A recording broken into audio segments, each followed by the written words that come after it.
오늘 하나님께서 여러분의 인생에 교회를 통한 말씀의 은총이 허락되어지시기를 주의 이름으로 축원드립니다. 부자 교만과 거지 교만이라는 글이 있습니다.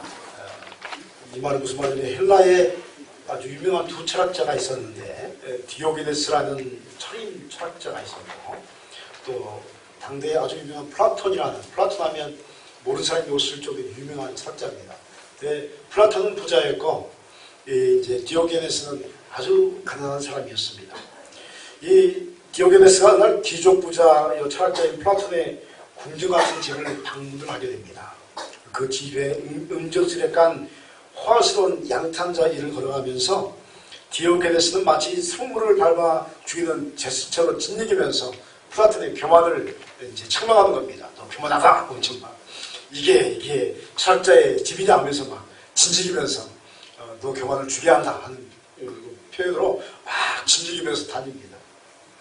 그리고 며칠이 지났습니다. 다음에 이제 플라톤이 이 디오게네스의 가난을 과시하면서 비가 새는 집을, 디오게네스는 이제 가난이 철학한 사람의 본부장에서 아주 비가 새는 집에서 사는 사람이었는데 거기 방문했을 때 플라톤이 누더기 양탄자 위에 뱀의 머리를 밟아 죽이듯 모습을 하면서 막 지나가야 됩니다. 너는 뱀과 같다. 쉽게 말하면 원수를 가면 비슷한 거죠. 무슨 말이냐면 그 디오게네스에게 네가 성자냐, 네가 성자라고 생각하면서 삶을 살아가는 순간 너는 성자가 아니다 하면서 그 집에 뭐 양탄자를 밟으면서 이제 서로 이제 모습을 책망하는 모습으로 그러한 이제 방문했다는 이야기가 있습니다. 여러분, 성자는 자신이 성자라고 생각하는 순간 이미 성자가 아닙니다. 우리가 예수를 믿으면서 삶을 살아가면서 내 믿음이 다 되었다 하는 순간에 그 믿음은 다 된 게 안 좀 있습니다. 항상 우리가 이걸 경계합니다. 다 된 게 아닙니다. 내가 성경을 다 알았다 하는 순간에 그 사람은 성경을 아무것도 모르는 사람이 됩니다. 내가 하나님을 다 알았습니다 하는 순간에 그는 하나님을 전혀 모르는 사람이 됩니다. 성경마다 참회록을 쓰기도 하고 또 천국 주님 앞에 설 때 잘한 것이 하나도 기억하지 않아서 나 같은 죄인을 구속해 주신 은총을 만입이 있어도 못다 찬송하는 상하고 깨어진 마음과 감사 속으로 들어가는 성자들의 모습을 보게 됩니다. 성 프란시스도 하는 말이 나 같은 사람이 구원받을 수 있을까? 그게 평생의 고민이었습니다. 성 프란시스가 어떤 사람입니까? 굉장한 사람입니다. 그는 기적을 일으켰고 만물의 소리를 다 들었고 하나님의 신비한 세계를 다 보았던 사람인데 그가 그 제자들에게 나 같은 사람이 구원받을 수 있을까요? 고민했던 사람이 성 프란시스입니다. 제자가 뭐라고 합니까? 당신이 구원받지 않으면 이 세상에 구원받을 사람이 누가 있습니까? 말할 정도에. 그런데 여러분, 원래 우리가 믿음이 깊어지고 또 하나님의 성스러운 세계에 들어가면 들어갈수록 우리의 고민이 뭐냐면 나 같은 사람이 구원받을 수 있을까? 고민할 수밖에 없는 것입니다. 우리가 세상을 살아가면서 신앙생활 하면서 우리의 고민은 뭐냐면 설익은 플라톤이 될까봐, 설익은 부자 플라톤이 될까봐, 또 설익은 디오게네스 바리새인이 될까봐 우리가 항상 우리 자신을 점검해야 할 길이 있습니다. 내가 혹시 내 부요함 때문에 교만해지지 않을까? 아니면 또 내가 기도를 많이 한다고 해서 내가 또 교만해지지 않을까? 우리 자신을 항상 되돌아봄을 통해서 여러분 성자의 길을 걸어가지 마시고 우리 주 예수 그리스도의 십자가의 길을 걸어가는 저와 여러분 되시기를 주님으로 축원드립니다. 그 길이 바로 구원의 길이다 하는 것입니다. 본문은 이 스데반이 순교하기 전에 유대인 앞에서 설교한 네 번째 부분의 이야기입니다. 우리가 벌써 지금 네 번째 부분을 살피고 있습니다. 스데반이 계속해서 하나님의 말씀에 임한 땅의 역사에 대해서 설교하면서 동시에 유대인들의 이 불순종의 태도가 무엇인지를 설명하기 시작합니다. 특별히 오늘은 내가 선 곳은 나의 땅인가 하나님의 땅인가? 한번 하겠습니다. 내가 선 곳은 내 땅인가 하나님의 땅인가? 이 질문을 본문 앞에서 하는 겁니다. 그래서 내가 바라보는 머리 위에 이 하늘은 내 하늘인가 하나님의 하늘인가? 이게 굉장히 중요한 겁니다.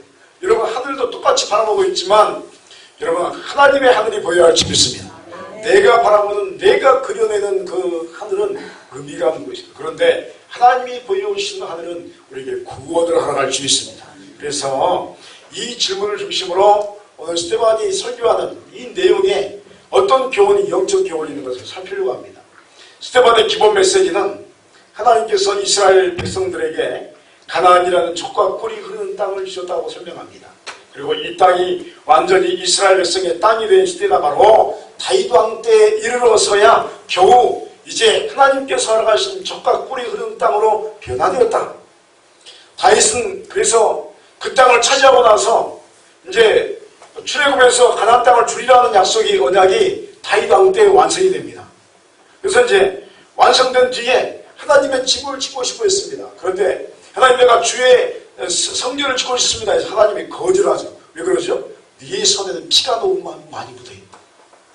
하나님의 거룩한 집을 짓는데 사람을 죽인 손으로 지을 수 없다 하는 거죠.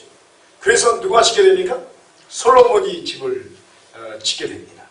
그래서 솔로몬에 의해서 예루살렘의 성전이 지어지게 됩니다. 그랬더니 여기에서 문제가 발생되었다라고 이야기합니다. 그것은 자신들의 손으로 하나님의 집을 지었음을 자랑하기 시작합니다. 자신의 손길에 하나님이 거하신다라고 이야기하기 시작합니다. 여러분, 이게 참 재밌는 게 뭐냐면 사람들이 집을 지었잖아요. 그러니까 이제 무슨 말하냐면 내 손길에 하나님의 역사가 있다라고 이야기하기 시작하는 거예요. 사람들의 이 참 아이러니한 모습입니다. 그래서 굉장히 교만하기 시작했고, 우리는 하나님의 집을 지어준 사람이다, 목이 뻣뻣해지기 시작했습니다. 그래서 스데반이 설교합니다. 주께서 이르시되 하늘은 나의 보좌이요 땅은 나의 발등상이니 너희가 나를 위하여 무슨 집을 짓겠으며 나의 안식할 처소가 어디냐. 다시 말하면 사람의 지은 집은 하나님의 집이 될 수 없다 하는 것입니다. 그래서 이스라엘 백성들의 목이 곱고 교만하며 자신들이 하나님의 일을 이루었다고 자랑질하는 것을 바라보면서 목이 곱고 마음과 귀에 할례를 받지 못한 사람들아 라고 책망하기 시작하는 것입니다. 자신의 힘과 노력으로 하나님의 일이 이루어졌음을 자랑하는 자들은 한결같이 성령을 거스르는 일을 하는 것을 보게 됩니다. 이스라엘 백성들이 그러했습니다. 그래서 이 땅에 오리라고 약속하신 의인된 예수님이 그들이 잡아서 십자가에 넘겨주었고, 그리스도이신 예수님을 그들이 십자가에 죽이게 되는 사건이 벌어지게 됩니다. 구약의 말씀을 받은 이스라엘이 그 말씀을 조금이라도 읽었고 묵상했다면 이러한 일은 발생되지 않았을 것입니다. 그런데 이들은 말로만 하나님의 말씀이지 그들의 마음으로는 말씀의 역사를 무시하기 시작합니다. 말로는 하나님을 믿습니다 라고 하는데 그들의 행동은 하나님과 상관이 없기 시작합니다. 그리고 말하기를 우리가 했다는 것입니다. 내가 했다 하는 것입니다. 하나님은 눈에 보이지 않으시고 눈에 보이는 우리의 손길을 통해서 성전을 우리가 지었고 내가 지었고 지금까지 이스라엘 백성들을 백성되게 했다라고 말하기 시작하는 것입니다. 그래서 이들은 하나님의 버림을 받은 백성으로 전락하게 됩니다. 이 말씀은 우리에게 다음과 같은 은혜의 깨달음을 허락합니다. 첫째로 보니까 하나님의 은혜는 말씀과 상관없는 땅에 말씀이 임한 역사를 의미합니다. 45절 46절 말씀에 우리 조상들이 그것을 받아 하나님이 그들 앞에서 쫓아내신 이방인의 땅을 점령할 때에 여호수아와 함께 가지고 돌아가서 다윗 때까지 이르니라. 다윗이 하나님 앞에서 은혜를 받아 야곱의 집을 위하여 하나님의 처소를 준비하게 하여 달라고 하더니라고 말씀하고 있습니다. 아브라함에게 약속하셨던 땅은 가나안 땅이었습니다. 이 땅은 매우 척박한 땅이었고 우상 숭배가 가득한 죄악의 땅이었습니다. 그런데 하나님께서 이 약속의 땅을 통해서 하나님 나라의 역사를 시작하기를 원했습니다. 가장 저주받은 것 같은 가장 쓸모없는 땅에 하나님 나라를 세우기를 원하셨습니다. 그래서 이방인의 땅을 거룩한 땅으로 만들기 위해서 야곱의 12아들을 애굽에 내려보내셨습니다. 애굽에서 70여 명 되는 지금 조그만 숫자의 가족이 내려갔는데 400년 동안에 장정만 60만 대군으로 거의 200만의 민족이 이루어지게 되었습니다. 드디어 모세를 통해서 광야 40년을 지내게 했습니다. 그리고 여호수아를 통해서 가나안 땅을 정복하게 했습니다. 여호수아는 하나님의 명령을 받들어서 그 땅의 우상들을 모두 없애기 시작합니다. 그런데 이것이 뜻대로 되지를 않습니다. 놀라운 것은 여호수아가 땅을 정복했는데 뜻대로 되지를 않았습니다. 사사시대를 지내면서까지도 가나안 땅은 완전하게 정복되지 않았습니다. 그리고 드디어 사무엘의 기름 부음을 통해서 다윗이 왕이 됩니다. 다윗 때에 모든 가나안 족속들이 그제서야 물러가게 됩니다. 완전한 통일이 이루어지게 됩니다. 이것이 다윗에게 베푼 하나님의 은혜입니다. 가나안의 강성한 죄악의 세력들이 살던 땅에 하나님의 말씀을 중심으로 삶을 살아가는 거룩한 젖과 꿀이 흐르는 땅으로 변화되는 역사가 다윗 때에 이르러서야 완성이 되어집니다. 이 말씀은 마치 우리의 인생을 보는 것 같습니다. 저와 여러분의 영혼을 자세히 보십시오. 얼마나 하나님의 말씀과 어긋난 존재입니까? 우리의 모습은 하나님의 역사와는 거리가 먼 존재였습니다. 말씀을 기본적으로 싫어합니다. 그리고 순종하기를 싫어하고 또 교만함이 자기밖에 모르는 존재가 바로 인간이라는 존재입니다. 그런데 그런 우리에게 하나님의 은혜가 임했습니다. 이 은혜는 마치 다윗을 통해서 가나안이 온전한 젖과 꿀이 흐르는 말씀의 동상으로 변화하듯이 우리의 영혼이 세상 죄악 속에서 삶을 살다가 이제 말씀으로 변화된 존재가 되었습니다. 할렐루야. 네. 저와 여러분은 말씀의 존재인 줄 믿습니다. 따라하겠습니다. 나는 말씀의 존재입니다. 여러분 이것이 은혜인 줄 믿습니다. 다른 게 은혜가 아니라 내가 예수 믿었다는 그 사실 자체입니다. 예수 그리스도는 로고스 말씀이지 않습니까? 말씀이 내 안에 거하시는 겁니다. 그래서 말씀의 존재가 된 것입니다. 그래서 예수 그리스도를 믿는 것이 은혜인 줄 믿습니다. 예수 그리스도를 믿으면 말씀을 따르게 되어 있습니다. 말씀을 깊이 상고하고 또 말씀대로 삶을 살려고 몸부림치게 되어 있습니다. 이것이 은혜입니다. 그 전에는 말씀 없이도 잘 사던 나라는 존재가 이제 말씀 없이는 살 수 없는 존재가 된 것입니다. 이것이 하나님의 구속의 은혜인 줄 믿습니다. 그러므로 여러분이요, 내가 선 땅은 지금 어떻습니까? 여러분의 땅은 인생을 말합니까? 여러분의 인생은 어떻습니까? 내 인생의 땅은 거룩합니까? 아니면 아직도 사사기의 혼돈 속에서 무엇이 옳은지 알지 못하는 것입니까? 예수를 믿긴 믿었는데 가나안 땅에 들어오긴 들어왔는데 사사기에 각기 자기의 소견대로 행하였더라라는 이야기처럼 혼돈 속에 있다면 아직은 좀 정리가 될 겁니다. 오나고 바라기는 우리 솔리교회 모든 성도들의 믿음의 상태가 다 다윗왕처럼 정리정돈이 잘 되는 역사이기를 축원드립니다. 예수 믿으면서 영적인 부분이 다 정리되어야 할 줄 믿습니다. 여러분 예수 믿으면 말씀대로 삶을 살아갈 줄 믿습니다. 대체 하나님께 천지를 창조하실 대로 때 말씀대로 하루 이틀 모든 것이 정리된 줄 믿습니다. 그것처럼 우리의 심령 가운데 말씀이 임했다 하는 것은 혼돈 속에 있는 내 영혼이 하나님의 말씀 앞에서 창조되어지고 질서가 되어지고 정리정돈되어진 역사가 바로 우리의 구원으로 임한 줄 믿습니다. 그게 바로 말씀이었습니다. 예수를 믿으면 저와 여러분의 인생이 젖과 꿀이 흐른 땅으로 변할 줄 믿습니다. 외형상으로는 가나안 땅처럼 척박하고 볼품이었습니다. 그런데 놀라운 것은 저와 여러분의 영혼이 진귀한 보화로 가득 찰 줄 믿습니다. 가나안 땅의 특징은 비가 안 오면 광야입니다. 근데 비가 안 오면 어떻게 됩니까? 젖과 꿀이 흐른 땅으로 변하는 거예요.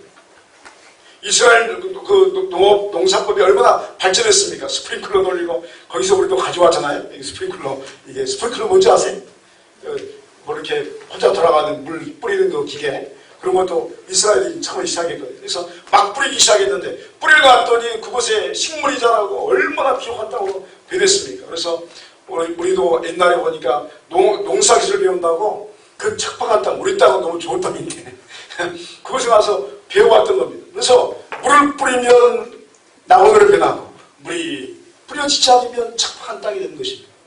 저와 여러분의 영혼이 어떻습니까? 은혜를 받으면 얼마나 부드러워진지 모릅니다. 우리 소리교는 다 부드러운 사람만인 줄 믿습니다. 여러분 심령이 부드러워할 줄 믿습니다. 은혜를 촉촉히 받으면 그냥 사람이 천사가 따로 없어요. 그런데요, 교회를 다녀도 은혜가 사라지면요 그렇게 무서울 수가 없어. 이 가나안 땅하고 똑같아요. 여러분 365일 하나님의 은혜의 담비가 내리시길 축원드립니다. 아멘. 계속 말씀 받아들여야 할 줄 믿습니다. 그게 바로 은혜란 예수 그리스도의 말씀 안에서 이루어지는 우리의 영혼의 상태. 그래서 겉모습은 부패하나 여러분의 속모습은 왕성한 하나님의 복을 받아 누리는 역사가 있기를 간절히 소원합니다. 아멘. 두 번째로 보니까 여러분 하나님 앞에서 은혜를 받았으면 변질되면 안 될 줄 믿습니다. 변질돼서 안 됩니다. 이 변질되지 않는 믿음은 나의 손으로 하나님의 역사를 대신할 수 없다. 기본적인 자기 부인의 항목적인 믿음이 필요합니다. 48절 49절 말씀에 그러나 지극히 높으신 이런 손으로 지은 곳에 계시지 아니하시나니 선지자가 말한 바 주께서 이르시되 하늘은 나의 보호자요 땅은 나의 발등상이 너희가 나를 위하여 무슨 집을 짓겠으며 나의 안식할 초소가 어디냐라고 말씀하고 있습니다. 하나님은 인간의 손에 지은 전에 거하지 않습니다. 이 말씀의 의미는 무엇일까요? 세상 사람들은 교회당 바라보면서 이야기하기를 저곳에 가면 하나님이 거하는 집이란다 이렇게 생각합니다. 교회에만 하나님이 계시다고 생각하는 거예요. 그런데 교회당 밖에는 하나님이 계시지 않다고 생각합니다. 그러니까 여러분 교회 우리가 전도하면 교회 들어오기가 얼마나 힘든지요. 어떤 분은 교회 오면 막 이게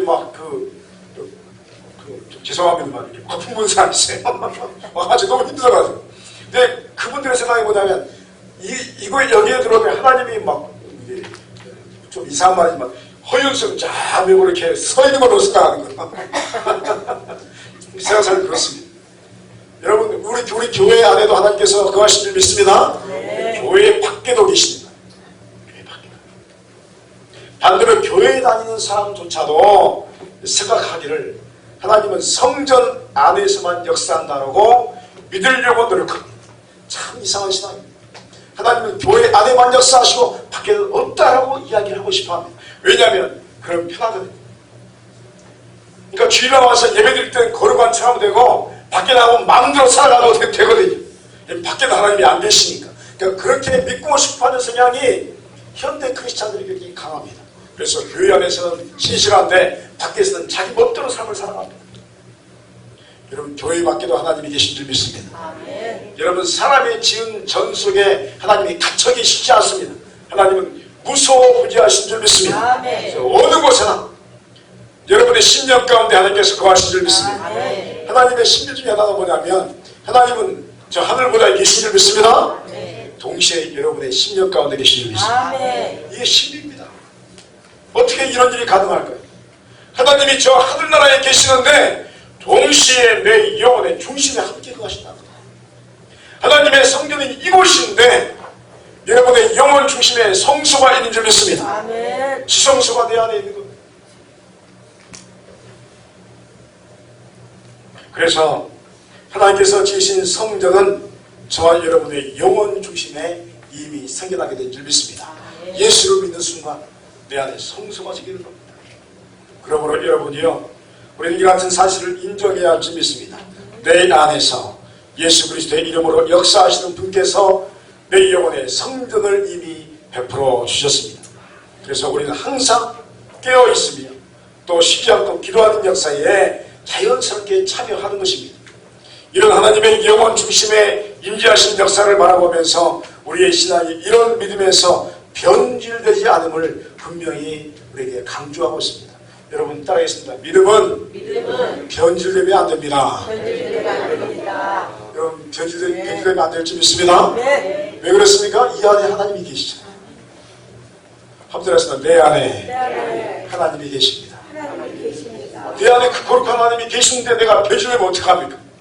하나님이 나와 함께 하시고 나에게 이야기하시고 나를 인도하시는데 내 믿음이 변질되면 어떡합니까? 여러분 세상이 변화가 불쌍합니다. 얼마나 변화가 불쌍한지. 변한 물결 따라 사탄의 전략도 변화무쌍합니다. 사탄 마귀가요 그대가 있는 곳에서 더 역사합니다.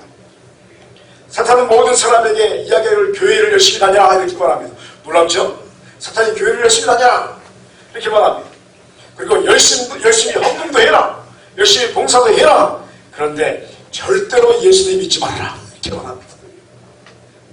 이상합니다. 이 현대 크리스찬을 보면요, 헌금도 열심히 합니다. 교회도 열심히 다닙니다. 절대 예수를 안 믿습니다.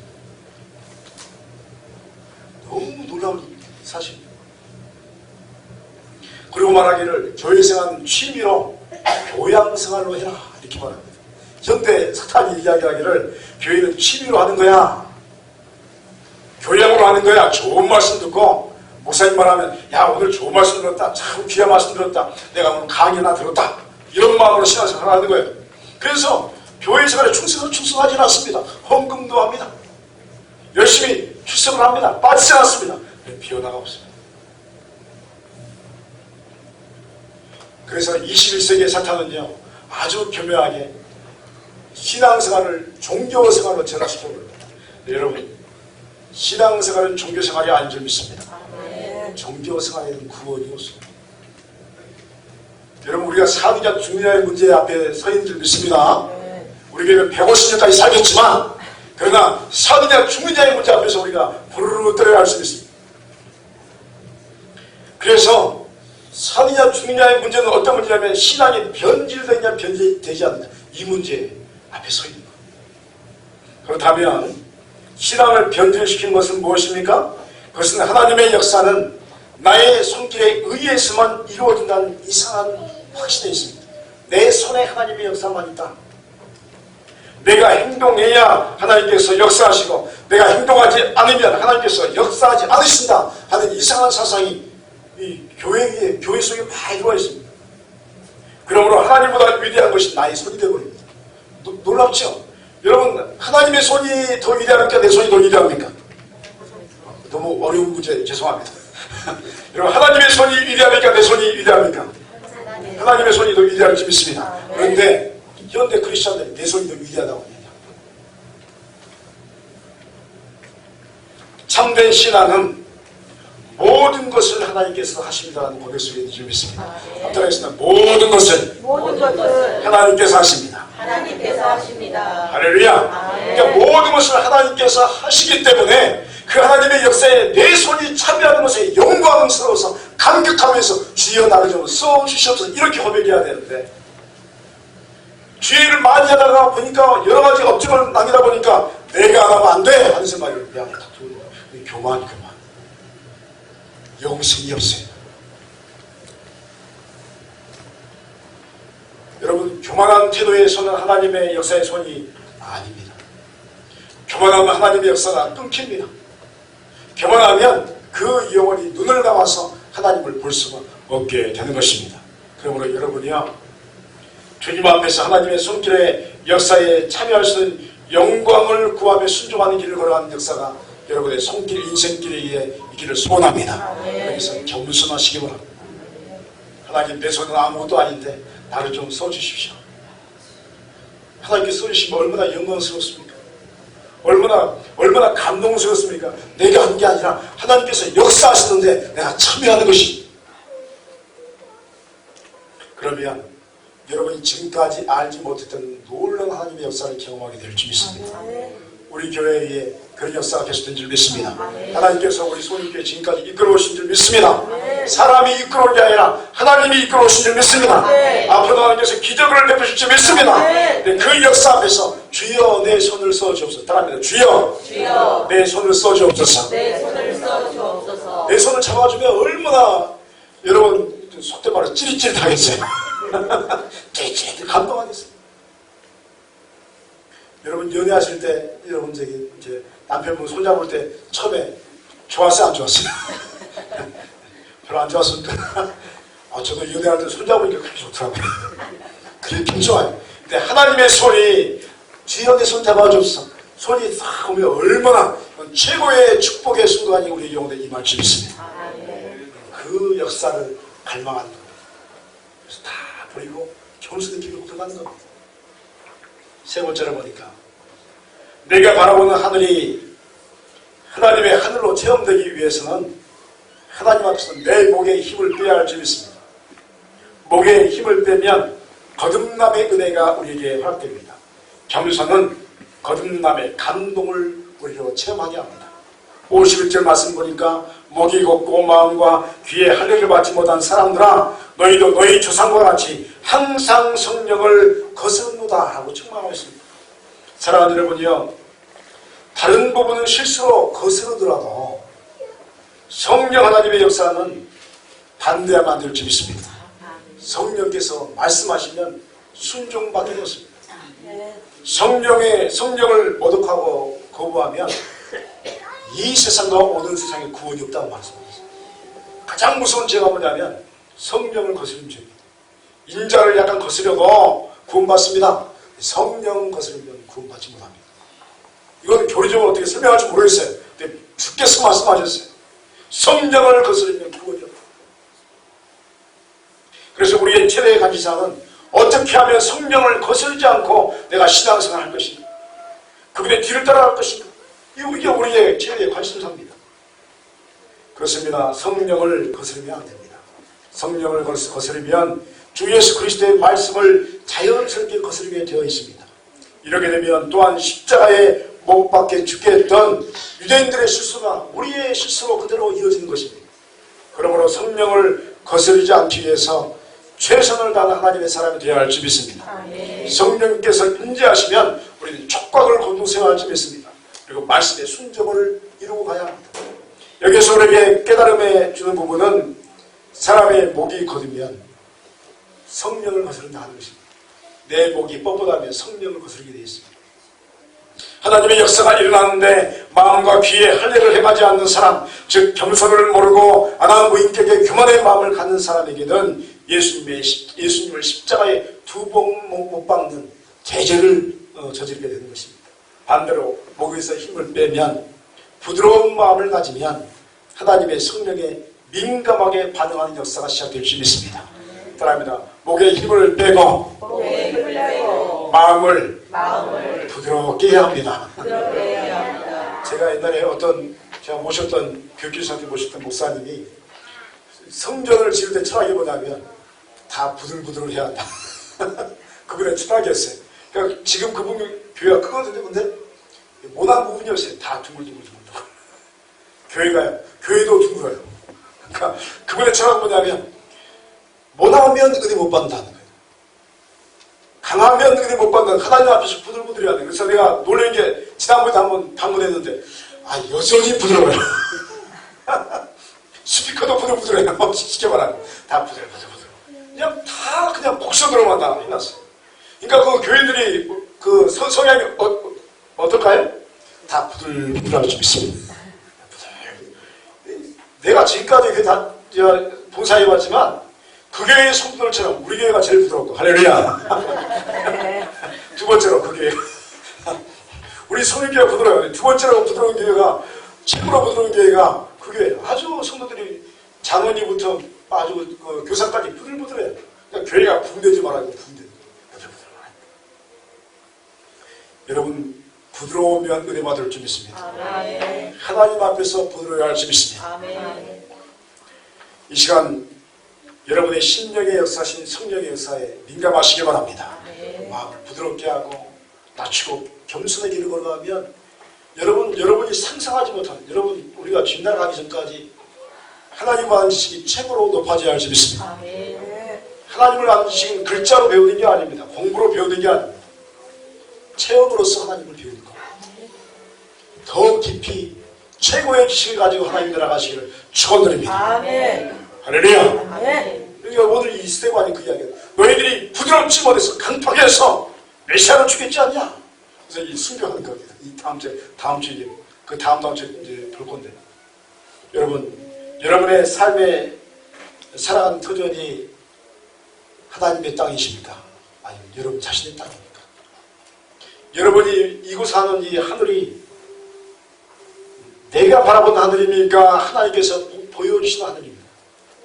원하기는 하나님의 땅을 사랑하시길 축원드립니다. 아멘. 여러분이 보는 하늘이 하나님께서 보여주시는 하늘 되기를 축원드립니다. 아멘. 천국을 살아가시길 바랍니다. 아멘. 예수 안에 있으면, 겸손의 길을 걸어가면 천국의 역사가 여러분의 삶에 펼쳐지게 될 줄 믿습니다. 아멘. 우리 성교회가 하늘의 교회처럼 정말로 성령이 충만하고 은혜가 충만하고 하나님을 아는 지식이 충만한 교회로 변화되어지시길 주 이름으로 간절히 축원드립니다. 아멘. 기도하시겠습니다.